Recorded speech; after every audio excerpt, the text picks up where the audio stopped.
在中国古代的政治伦理图谱中，忠臣不是二主是一条被标红加粗、几乎不容置辩的铁律。然而，历史的褶皱处总藏着艺术。五代十国那短短50余年的血色舞台上，竟有这样一位人物，他先后效力于4朝始祖，从后唐、后晋、后汉到后周，甚至向入主中原的辽太宗耶律德光称臣，却始终身居宰辅高位，生前位极人臣，死后追封王爵。他便是自号长乐老的冯道。在政权更迭频繁的乱世，绝大多数文臣武将都如流星般划过天际，迅速陨落于权力斗争的烈焰，为何唯独冯道能似一株根系深植于岩缝的古藤，任尔王朝兴替，城头变换王旗，他总能攀附而上，荫蔽一时。他的存在本身就是对传统终结观念最辛辣的叩问。当生存本身成为最高命题，是应如玉石俱焚的真实，以生命成就道德完毕，还是可做委曲求全的吃完老子，于泥泞中摸索保存文明火种，护佑生民的可能？冯道用他匪夷所思的仕宦履历，给出了一个惊世骇俗，引来后世聚讼纷纭的答案。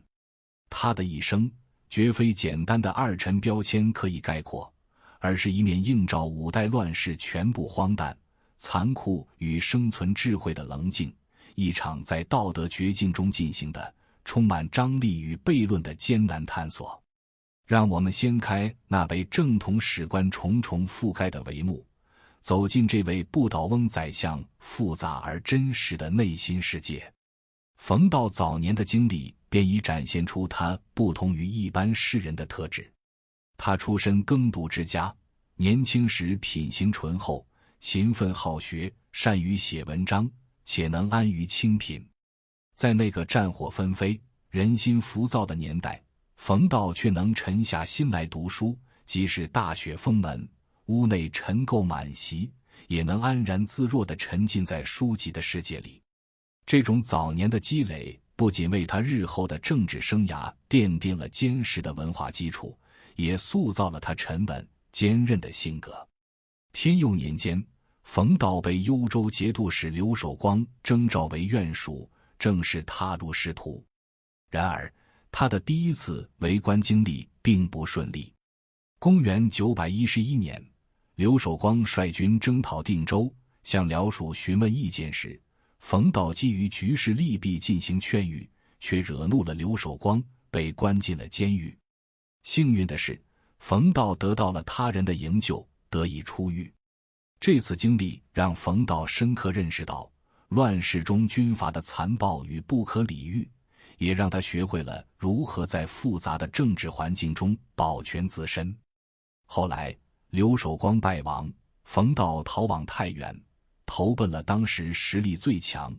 最有希望结束乱局的河东集团晋王李存勖。在这里，他遇到了一位重要伯乐，监军使张承业。张承业是唐朝遗宦，忠诚勤勉，他赏识冯道的才学与品行，予以重用。冯道凭借出色的文书能力和踏实作风，逐渐获得李存勖的信任，被任命为河东节度长书记，成为罢府核心文职人员之一。公元923年，李存勖在邺都称帝，建立后唐，是为后唐庄宗。冯道被授予省郎之职，兼任翰林学士，并获赐紫衣，这在当时是一种极高的荣誉。后唐与后梁在黄河两岸对峙期间，军中文书繁杂，冯道在军中搭建茅草庵居住，不设床席，仅以一束干草为卧具，生活极为简朴。他所得的俸禄都与仆役私族一同饮食，毫无架子。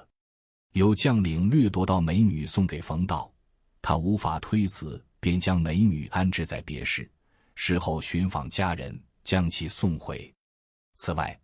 郭崇韬曾因军中将领伴餐人数过多，建议削减，惹得李存勖大怒，下令冯道当场草拟诏书，准备告知全军将士要另择主帅。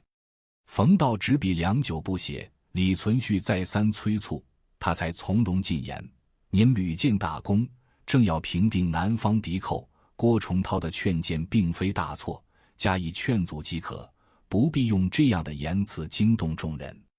若被敌人知晓，会认为大王君臣不和，对局势不利。李存勖听后怒气渐消，郭崇韬也随后入宫谢罪。冯道此举既化解了君臣矛盾，也展现了他的胆识与谋略。李存勖灭亡后梁后，又提拔冯道为中书舍人、户部侍郎，冯道的政治地位不断提升。然而，就在他仕途顺利之时，父亲去世的消息传来，冯道不得不辞官返回景城守孝。守孝期间，恰逢当地年成不好，发生了饥荒。冯道将自己剩余的俸禄全部用来赈济乡民，自己却居住在茅草棚中。同乡中如有土地荒芜或无力耕作者，冯道都会在夜里偷偷去为其耕种。对于官吏们赠送的财物，他分毫不受。冯道的这些举动，不仅体现了他对百姓的同情与关怀，也展现了他清正廉洁的品格。当时契丹势力强盛，早已听闻冯道的名声，想要将他掠到契丹，幸好边境将领早有防备，冯道才得以幸免。这也从侧面反映出冯道在当时已经具有了较高的声望。公元926年，冯道守丧期满，应召出任翰林学士，即刻奔赴洛阳赴任。彼时后唐政局正经历剧烈动荡，邺都兵变中，李嗣源被叛军拥立为帝，随即率军反攻京师洛阳。李存勖在乱局中遇害，李嗣源登基称帝，是为后唐明宗。明宗素来知晓冯道的名声与才能，任命冯道为宰相，真正进入了权力的核心阶层。身为宰相，冯道尽显卓越的政治才干与识才用人的智慧。他将人才选拔视为国之根本，尤为注重提拔出身寒微却身怀真才实学的士人，为朝堂注入新鲜血液，同时坚决抑制那些出身晚唐官宦世家、品行浮躁、只知恃宠而骄的子弟，杜绝其扰乱朝政、败坏风气。除了理政用人的实际，冯道的文采亦颇为出众。当时百官商议为后唐明宗加授徽号，相关的各项奏章文稿皆由冯道亲自动笔起草。他的文章立意高远，浑然天成，文风典雅庄重，与当时流俗的轻浮奇靡之风截然不同，赢得满朝文武的一致钦佩与推崇。此后，冯道的仕途更是一路顺遂，屡获加官进爵，所任皆为中书要职与荣誉显贤，封爵进位，权势日隆，地位尊崇至极，达到了仕途生涯的新巅峰。后唐明宗统治时期，天下连年丰收，社会相对稳定，这为冯道施展政治抱负提供了良好的环境。明宗每次在延英殿召见冯道，都会与他探讨国家政务与民生疾苦。有一次，冯道以自己早年经过景行险地的经历劝谏明宗要居安思危。后来，明宗问冯道：天下丰收了，百姓们能真正受益吗？冯道答道：谷贵恶农，谷贱伤农，这是自古以来的常理。臣记得近代有位举人写过一首伤田家诗，这首诗生动地描绘了农民的苦难生活，希望陛下能以此为戒，多关心百姓的疾苦。明宗听后，立即命令侍臣将这首诗记录下来，经常诵读，时刻提醒自己关注民生。此外，当时水运将士在临河县得到一只玉碑，碑上刻有传国宝、万岁碑字样，明宗十分喜爱，将玉碑展示给冯道看。冯道直言，这只是前代有形的宝物罢了，帝王真正的宝物是无形的。明宗追问，冯道答道：仁义便是帝王的宝物，君主只有坚守仁义，才能保住皇位，安抚百姓。明宗本是武人，起初并未领悟其中深意，冯道离去后，他特意召来侍臣详细讲解，才明白其中道理，对冯道的见解深表赞同，并加以采纳。此后在施政中也更加注重体恤百姓。冯道的这些劝谏，不仅体现了他对百姓的关怀，也展现了他作为宰相的责任感与担当。这充分说明冯道并非唯唯诺诺之辈，而是能以婉转而有效的方式关注民间实际困难。在这一时期，冯道的形象是一个符合儒家理想的贤相，勤政恤民，重视文教。这也是后世许多人为他辩护时所依据的主要阶段。在文化传承方面，冯道更是做出了不可磨灭的贡献。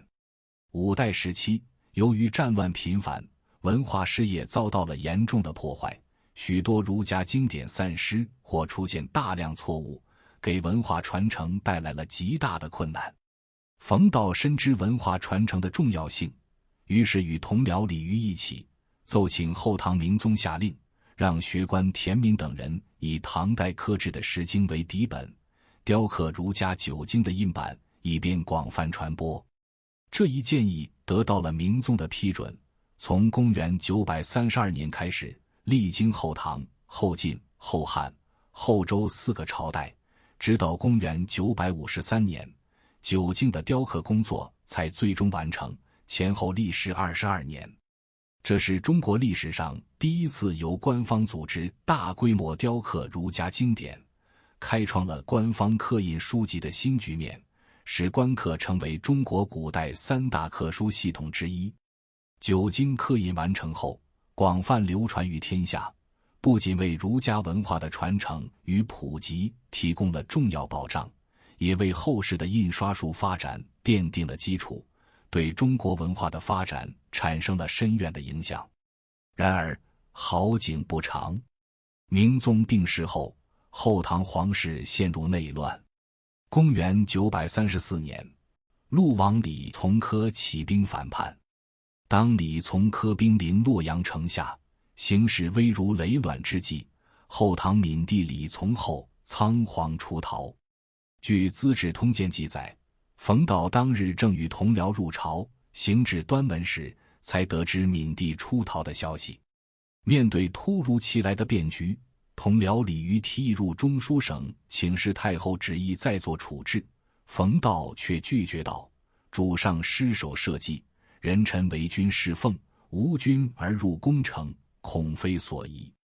言罢便转身返回居所，选择以等待教令的姿态观望局势。这一细节远比简单的率领百官迎降更为复杂。它展现了冯道在皇权崩塌的瞬间那种极具代表性的不作为姿态。他既未积极尽忠护主，也并未立即转向新主，而是以一种近乎刻板的等待正式命令的消极态度，将自己置于一种看似被动，实则主动选择的不作为状态。几天后，逃到魏州的闵帝即被杀害，冯道随即与群臣一道迎接李从珂入城。这一事件是冯道政治生涯中第一次面临重大终结考验。从现实政治角度看，闵帝寡助无援，败局已定，抵抗只会徒增洛阳城的兵灾。但从传统道德看，身为宰相，不能临危护主，反而带头迎进弑君叛将，难逃千古非议。对此，就五代史的记载相对中性，仅客观记录史实，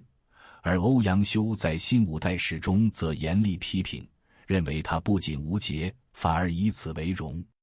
无论如何，这次选择让冯道安然度过了政权更迭，但也在他身上打下了醒目的二臣烙印。李从珂即位后，对冯道心存猜忌，并未延续其宰相之职，仅授予司空这一荣誉虚衔。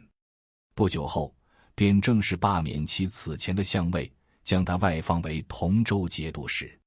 冯道的第一次宰相任期，最终在王朝更迭的动荡与终结争议的舆论漩涡中暂告一段落。中原的纷乱动荡，既给了北方强邻可乘之机，也为内部野心家创造了崛起的土壤。公元936年，河东节度使石敬瑭为夺取地位，不惜以割让幽云16州，向契丹称尔称臣为代价，换取耶律德光的军事支持，举兵反叛后唐。在契丹铁骑的助力下，后唐政权迅速土崩瓦解，石敬瑭登基称帝，建立后晋，是为后晋高祖。这位靠屈辱条件上位的君主，深知乱世之中需借重德高望重的老臣稳定政局，凝聚人心。公元937年，冯道被正式召入朝，重任宰相。石敬瑭对冯道极为尊崇倚重。一次，冯道称病请求暂退朝堂，石敬瑭竟派自己的侄子石重贵亲自前往传话：您明日若不上朝，朕就亲自登门去请。冯道无奈，只得打消退意，继续任职。这种倚重，在冯道成功出使契丹归来后达到顶峰。石敬瑭为褒奖其功勋，加授其为司徒兼侍中，晋封鲁国公，同时下令罢废枢密院，将其所有职权并入冯道主持的中书省。自此，朝廷大小政务几乎全部委托于冯道之手，至此，冯道的官爵、权势与恩宠都达到了顶峰，堪称后晋朝堂的柱石之臣。在这一时期，冯道承担了一项极其特殊而屈辱的外交使命，出使契丹。公元937年，契丹耶律德光遣使为石敬瑭加徽号，石敬瑭也需回敬。谁去完成这个向父皇帝表达恭敬的棘手任务？石敬瑭点中了冯道。当时契丹强盛，南下之意时有流露，使臣北上吉凶难料。连石敬瑭都担心他犹豫，冯道却坦然受命，坚定回应：陛下受北朝恩，臣受陛下恩，有何不可？这句话看似平淡，却意味深长。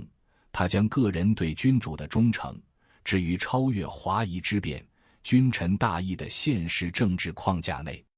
在契丹，冯道凭借其老练的处事智慧应对自如。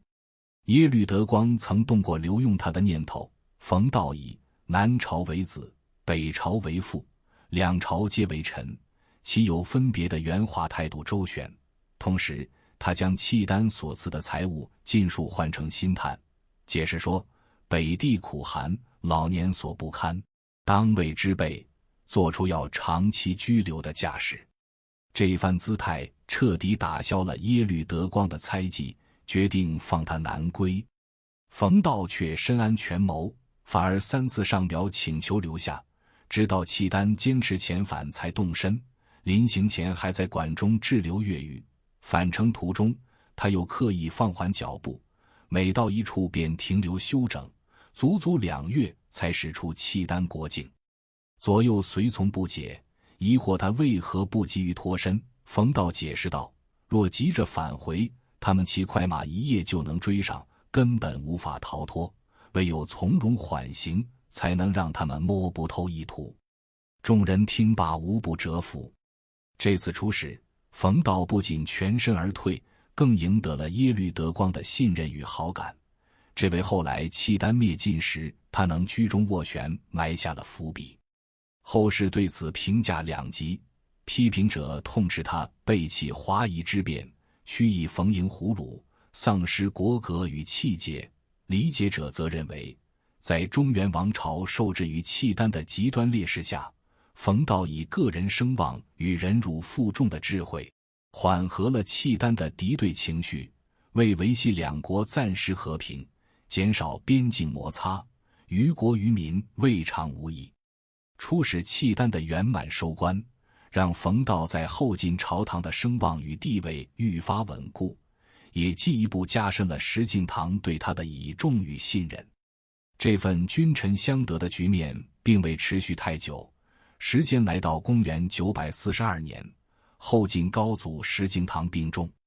临终之际，他独召冯道入内，命幼子石重瑞出拜，并将孩童置于冯道怀中。这一无言之举，其托孤之意昭然若揭。然而石敬瑭驾崩后，冯道却和手握兵权的景延广、天平节度使杜重威等人，以国家多难，一力长君为由，共同定策，违背先帝明确的遗愿，拥立石敬瑭以成年的侄子石重贵为帝，即后晋初帝。这一抉择成为冯道政治生涯中又一个深邃难解的谜题与争议焦点。若从现实功利考量，在契丹虎视眈眈、内部分歧暗涌的乱世，拥立一位成年君主，无疑有助于迅速稳定朝局，避免主少国疑、权臣觊觎所带来的颠覆性风险。然而，若从君臣信义与个人承诺的层面审视，此举却是对先帝临终重要嘱托的公然背离。或许在冯道深谋远虑的政治权衡中，王朝整体的存续与社稷的稳定，其重量远远超过了对于某一特定君主的私人承诺。他再次将时与时的考量置于了单纯道义与情感之上。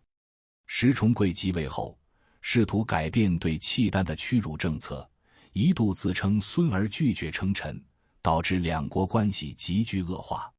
此时朝中有人诋毁冯道，说他只是太平宰相，难堪危难重任。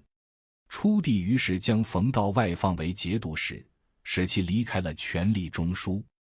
公元946年，耶律德光率契丹大军南下，后晋统帅杜重威率主力投降，汴梁门户洞开。次年正月，契丹灭尽，后晋初帝被俘。中原再次陷入无主状态，契丹铁骑开始在中原大地肆意劫掠，史称打草谷，民不聊生。汴梁沦陷后，远在襄邓地区的冯道，作为前朝元老，被契丹征召入朝。他不得不前往汴梁朝见征服者耶律德光，这一抉择也成为他一生中最受争议的关键举动。此时耶律德光已占据中原，意图直接建立统治。初见冯道时，耶律德光便居高临下地指责他是晋无状，冯道一时无言以对。待怒气稍缓，耶律德光又追问天下百姓如何可救。冯道的回答却极具卑微，此时的百姓即便佛祖在世也救不了，唯有皇帝您能救得了。这番回答将耶律德光捧到了崇高的位置，极大地满足了征服者的虚荣心。后世许多士大夫对此痛心疾首，认为这是毫无骨气的谄媚。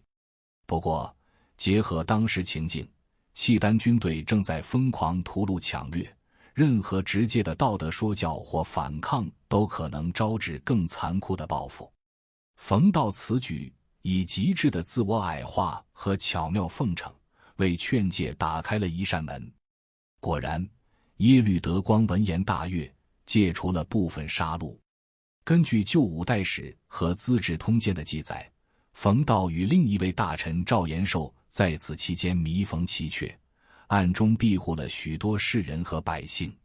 可以说，在汴梁那段最黑暗的日子里，冯道用自己的名声和尊严作为润滑剂与缓冲垫，在一定程度上缓解了征服者的暴力，保护了中原文明的元气，却也让他背负上了千古难洗的骂名。契丹的残暴统治终难维系，面对中原军民此起彼伏的反抗，耶律德光被迫北返，并强令冯道等后晋旧臣随驾同行。行至栾城，耶律德光突然病逝，契丹内部旋即陷入皇位之争，兵马慌乱。与此同时，中原权力真空，河东节度使刘知远看准时机，在太原称帝，建立后汉，并迅即挥师南下。公元947年秋，汉军收复战略要地镇州，冯道由此得以脱离契丹控制，转而投效新兴的后汉政权。在镇州期间，面对战后纷乱无主的局面，冯道再次展现出其务实的理政才能。他迅速集结僚属，安抚流散，处置机务，根据地方实情推行安民举措，使镇州一带的社会秩序得以较快恢复。局势稍定后，冯道便从镇州前往太原，谒见后汉高祖刘知远。刘知远对其在乱局中稳定一方的能力颇为赞赏，虽深知这位历时数朝的老臣背景复杂，但仍需借其声望与经验以安定人心，于是授予其太师之尊号，使其以三公之首的身份参议朝政，既是优礼，亦于机密。刘知远在位仅1年便病逝，其子刘承佑即位，是为后汉隐帝。隐帝登基时年仅18岁，性情多疑，且急于亲掌大权。公元950年，后汉隐帝先后诛杀杨斌、史弘肇、王章3位重臣，且将3人全族屠戮殆尽。随后密诏命人傅夜都诛杀郭威，更下令将郭威留在京城的全家老小尽数斩杀。郭威得知全家遇害的噩耗后，悲怒交加，已无退路，遂以清君侧为名，率军攻打汴梁。后汉隐帝亲自率军阻击，结果被郭威击败，死于乱军之中。当手握重兵的郭威回到汴京，见到冯道时，他依然按照朝廷礼制向这位太师恭敬下拜。这是一个微妙的时刻，所有人都明白郭威的野心，冯道的态度具有风向标意义。然而冯道受拜如平时，泰然处之，没有任何劝进或特殊表示。郭威立刻明白时机尚未成熟，自己代汉的合法性基础还不够稳固，于是他采取了以退为进的策略，假意拥立刘知远侄子徐州节度使刘赟为帝，并派遣德高望重的冯道为首，率百官前往徐州奉迎。这一步既将冯道置于道义与实践的双重考验中，也为自己赢得了布局的时间。果然，冯道刚护送刘赟走到宋州，汴京就传来巨变。郭威在率军北御契丹的途中，于澶州黄袍加身，旋即回师，不久便正式称帝，建立后周。刘赟则被废黜，后被杀害。后周太祖郭威即位后，对冯道十分敬重，再次任命他为太师、中书令。每次冯道入朝奏事，郭威都不直呼其名，而是以先生相称。这份超乎寻常的敬重，既源于冯道个人的资历与声望，也体现了郭威作为新兴王朝的建立者，以安定人心、巩固统治的现实需求。冯道也没有辜负郭威的信任，他以数十年累积的政事经验，参议疏要，多有匡议，在后周初年的制度草创与政策规划中提供了关键建议。其务实的为政风格与对官僚体系的深刻理解，帮助郭威有效地稳定了新旧交替的朝局，为后周这个5代中最具生气的王朝奠定了良好的开局。公元954年，后周太祖郭威病逝，其养子柴荣即位，是为后周世宗。这位胸怀大志的新君与历世4朝以持重著称的老臣冯道之间，很快显露出理念与性情的深刻分歧。其实北汉主刘崇趁国丧新立之机，联合契丹，发兵进犯后周上党。柴荣力排众议，决意御驾亲征。冯道则率群臣竭力建阻，认为新君出力，大丧在耳，当以稳定内外为要，不宜轻动。朝堂之上，面对柴荣以唐太宗势必亲征自况的雄心，冯道直言：陛下未可遍及太宗。柴荣豪言：刘崇乌合之众，若遇我师，必如山压卵。冯道则是反诘道：陛下如何能确定自己是那座足以压卵的大山呢？这般直切甚至近乎至节的言辞，在冯道一生中极为罕见，已非往日婉转讽谏之风。其反对亲征，实出于对时局的审慎判断。国丧未毕，人心未固，北汉虽弱，然得契丹铁骑为援，其势非纯乌合。新军骤临大敌，万一有失，则国本动摇。这背后正是冯道历经乱世所形成的以静制动、先稳后图的施政哲学，与柴荣锐意进取、欲速定乾坤的雄主心态之间的根本冲突。最终，柴荣乾纲独断，执意亲征。这场爆发于高平的战役，初期却如冯道所忧，周军右翼溃退，阵线几近崩解。但柴荣身先士卒，指挥若定，最终扭转战局，取得决定性的胜利。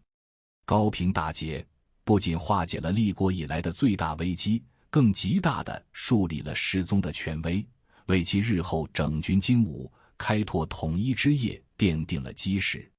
此战亦常被后世视为少壮进取对老成持重的一次胜利。冯道的劝阻，在辉煌的战果映衬下，似乎成了过于保守和局限的错误。柴荣率军出征后，没有让冯道跟随，而是让他负责后周太祖郭威的陵墓修建事宜。一代政坛常青树，其政治生涯的尾声，竟是与陵墓工程相伴。公元954年，就在山陵事毕不久，冯道病逝于汴京，享年73岁。世宗闻讯，为之辍朝3日，追赠尚书令，追封营王，谥曰文义。这份深厚哀荣，既是对这位耆老旧臣一生事功的形式肯定，或许也蕴含了对一个时代与其代表的某种执政风格的复杂告别。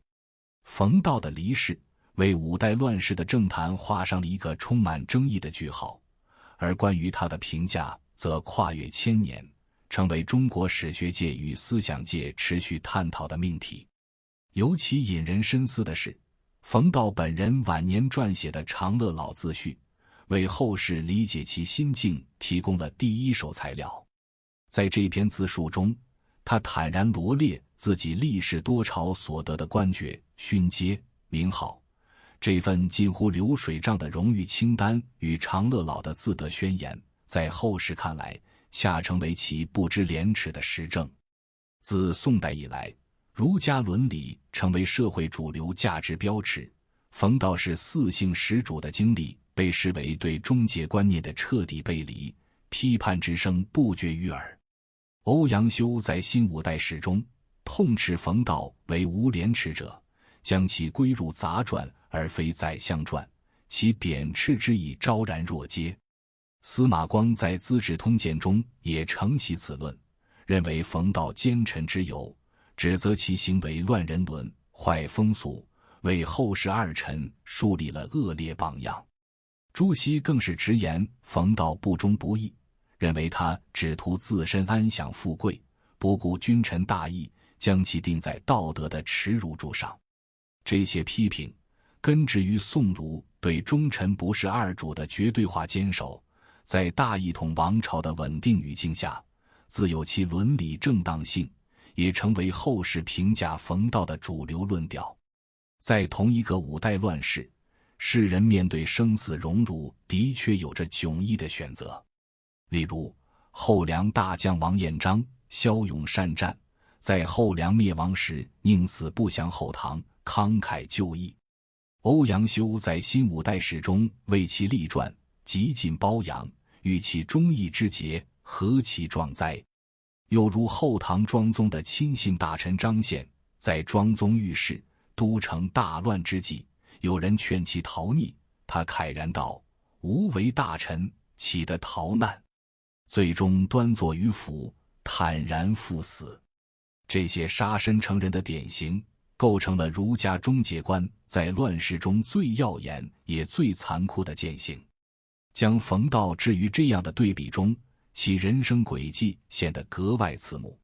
后世主流史观的褒贬，正是在这种对比中确立了其价值坐标。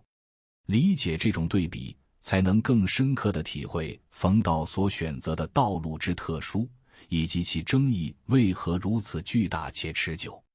然而，是否有一种可能，在忠君与利民无法两全的绝境里，冯道的选择蕴含着另一种更为沉重的责任伦理？随着历史研究的深入，尤其是对五代十国特殊时代背景的重新审视，越来越多的学者开始跳出单一的道德评判框架，对冯道给予更为客观多元的解读。明末思想家李治便提出了截然不同的观点。他在藏书中称，冯道不忍无辜之民日遭涂炭，认为冯道是以个人名节的牺牲换取了乱世中百姓的安宁，其行为是以救万民为心的大仁大义。清代学者王夫之在读《通鉴论》中，虽未完全为冯道翻案，却也承认乱世之臣不易得也，肯定冯道在夷狄交侵、生民涂炭的背景下，周旋于刀锋之上，其保全自身实为推行善政的前提。近现代学者则更注重从历史实际出发。黄仁宇指出，五代时期政权更迭频繁且缺乏合法性，传统的忠君观念已失去现实基础。冯道的选择是在一个残酷的时代里，以务实的态度寻求政治的稳定与民生的保障。钱穆先生也认为，冯道虽历仕多国，而其心未尝忘天下，其主持刻印九经的功绩与文化传承之功，远超个人名节之师。冯道的复杂性恰恰在于他身处一个伦理失序的乱世，却试图在忠君与利民、名节与务实之间寻找平衡点。他并非没有道德底线，其早年的清贫自守、守孝时的赈济乡民、为官时的提拔寒门、执政时的劝诫君主，无不体现着儒家士大夫的修身齐家、治国平天下的理想。他也并非全然没有原则，面对刘守光的残暴，他敢于直谏；面对契丹的威逼，他能以智慧周旋，暗中庇护百姓；面对同僚的讥讽、下属的辱骂，他能以大度包容，展现出长者风范。但他更明白，在那个人命如草芥的时代，固守单一的忠君名节，往往意味着与腐朽的君主一同覆灭，不仅无法拯救百姓，反而会加剧战乱。因此，他选择了一条更为艰难的曲线救国之路，以妥协求生存，以权力行善政。他历仕多主，并非为了个人富贵。事实上，他一生清廉，从未利用职权敛财，而是为了借助权力平台，推行有利于民生、有利于文化传承的政策。从历史功绩来看，冯道的贡献是实实在在、不可磨灭的。政治上，他在四朝始主的更迭中，始终以稳定政局、安抚百姓为己任。后唐明宗时期，他劝谏君主轻徭薄赋、居安思危，促成了五代少有的清明之治。契丹灭尽后，他以吃完老子的自污之语，巧妙化解耶律德光的猜忌，暗中保护中原士人百姓，减少了民族仇杀的惨剧。后汉、后周时期，他为郭威、柴荣提供了丰富的政治经验，助力后周成为五代中最具统一气象的政权，为北宋的统一奠定了基础。文化上，他主持刻印九经，历时22年，跨越四朝，在战火纷飞的年代完成了中国历史上第一次官方大规模刊印儒家经典的壮举。这一举措不仅挽救了濒临散失的儒家文化典籍，使九经传播甚广，更开创了官刻图书的传统，推动了印刷术的发展，对中国文化的传承与普及产生了深远影响，其功绩足以与历代文化名臣比肩。当然，我们也不能回避冯道身上的局限性与争议点。他过于注重务实，有时甚至显得圆滑变通，缺乏宁死不屈的刚正之气。拥立李从珂，违背石敬瑭托孤之命，面对郭威篡汉时的漠然旁观，这些行为确实不符合传统士大夫舍生取义的气节标准，也为后世留下了口实。他的自序中罗列自己历世四姓及契丹所得的官爵阶勋，虽有自我解嘲之意，却也难免给人以自炫其辱的观感，加剧了后人对他的负面评价。但这些局限性更多是时代环境的产物，是乱世中世人生存的无奈选择。归根结底，评价冯道不能脱离五代十国这一特殊的历史土壤。在那个礼崩乐坏、战乱频仍的时代，冯道以其独特的生存智慧和政治才能，在权力的漩涡中屹立不倒，并用自己的方式为乱世中的百姓带来了一丝喘息之机，为濒临断裂的文化传承搭建了桥梁。他或许不是传统意义上完美的忠臣，却是乱世中难得的良臣。他或许牺牲了个人名节，却在一定程度上保全了天下苍生与华夏文脉。